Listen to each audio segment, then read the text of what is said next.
बिस्मिल्लाहिर्रहमानिर्रहीम। नाज़रीन, उम्मीद है आप सब खैरियत से होंगे। और बड़ी डेवलपमेंट है, आप सब के इल्म में है कि ईरान ने एक दिन कबल पाकिस्तान की सरहदी फ़ज़ाई हदूद की ख़िलाफ़ वर्जी की और उसमें मासूम बच्चे शहीद हुए।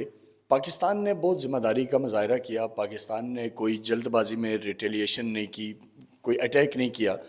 पाकिस्तान ने सबसे पहले अपने सफ़ीर को वापस बुलाया, ईरानी सफ़ीर को जाने का कहा, और जो डिप्लोमेटिक टाइज़ और नॉर्म्स थे उनके ज़रिए ईरान को ये एहसास दिलाने की कोशिश की कि ईरान की तरफ से ये एक गलती हुई है।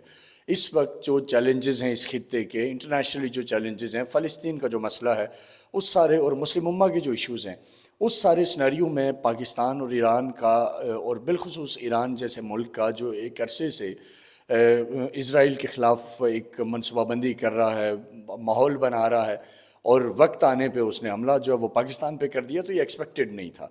तो इसलिए पाकिस्तान किसी बड़ी एस्केलेशन की तरफ जाने से पहले पाकिस्तान ये चाहता था कि पहले ईरान के साथ बातचीत की जाए, लेकिन अनफॉर्चुनेटली ईरान का जो रवैया था वो बड़ा इर्रिस्पॉन्सिबल था, और इस सारी चीज़ को तस्लीम करने के बजाय, अपनी गलती मानने के बजाय, ईरान का जो रिस्पॉन्स था वो बड़ा कोल्ड था।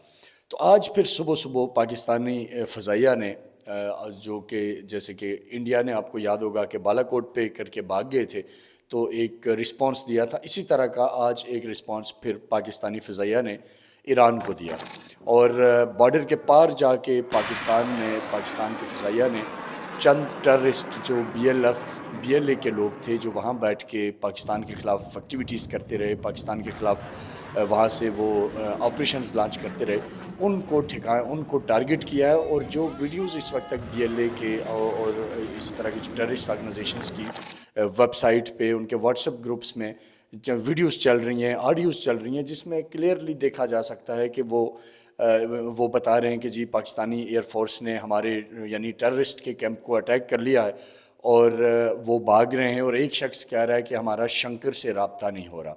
तो यानी उस पार जो ईरान की सरजमीन में बैठ के पाकिस्तान के ख़िलाफ़ जो काम हो रहा है, उसमें कुलभूषण यादव आपको पता है कि अरेस्ट हो चुका है पाकिस्तान में, जिसने तस्लीम किया है कि वो पाकिस्तान में दहशतगर्दी की कार्रवाइयाँ करवाता रहा, और वो ईरान के रास्ते ही पाकिस्तान में दाखिल हुआ था। तो अब ये जो बहरहाल अब जो हालात हैं, पाकिस्तान का रिटेलिएट करना बनता था।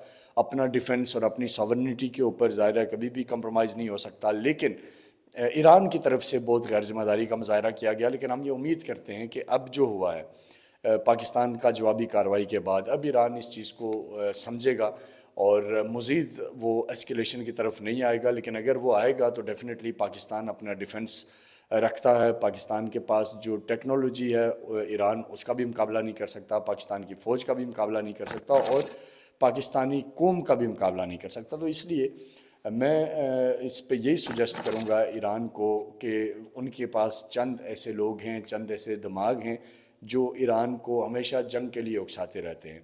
ईरानी गवर्नमेंट को ज़िम्मेदारी का मुज़ाहरा करना होगा, और इस खित्ते की बेहतरी के लिए, इस खित्ते के अमन के लिए ईरान को अपनी गलती तस्लीम करनी होगी और आगे बढ़ना होगा। और इस वक्त ज़ाहिर जो माहरीन हैं, जो इस रीजन पर नज़र रखे हुए हैं, वो ये समझते हैं कि चीन का भी एक बड़ा रोल है, क्योंकि इन हालात में पाकिस्तान और ईरान की जंग छिड़ जाना किसी के भी मुफाद में नहीं है। तो बहरहाल इस सारी सूरत हाल पे आपको मैं मज़ीद अपडेट रखूँगा। अपना बहुत सारा ख्याल रखिएगा। पाकिस्तान जिंदाबाद।